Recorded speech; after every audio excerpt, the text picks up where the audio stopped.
Welcome to home glitz. இன்றைக்கி நம்ம home கிளிட்ஸில் எண்ணெயே இல்லாமல் அப்பளம் எப்படி செய்யுதுன்னு வாங்க பார்க்கலாம். ஒரு கடாயில் 3/4 கப் உப்பு ஆட் பண்ணிக்கலாம். உப்பு ஹீட் ஆனதுக்கப்புறம் நம்மகிட்ட இருக்கிற அப்பளத்தை ஆட் பண்ணிக்கலாம்.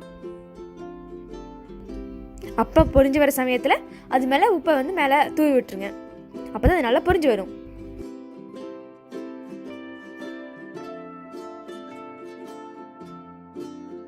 வாவ், நம்மளோட அப்பளம் ரெடி ஆயிடுச்சு.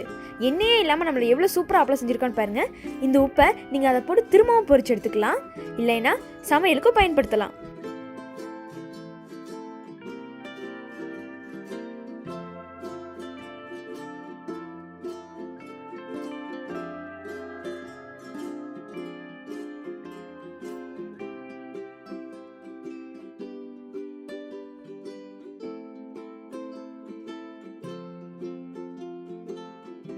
நீங்களும் இந்த ரெசிபி எங்கள் வீட்டில் ட்ரை பண்ணி பாருங்கள். உங்களுக்கு பிடிச்சிருந்துச்சுன்னா லைக் பண்ணுங்கள், ஷேர் பண்ணுங்கள், கமெண்ட் பண்ணுங்கள். மறக்காமல் ஹோம் கிளிட்ஸ்க்கு சப்ஸ்கிரைப் பண்ணுங்கள். அடுத்த வீடியோவில் உங்களை சந்திக்கிறேன். பாய் பாய்.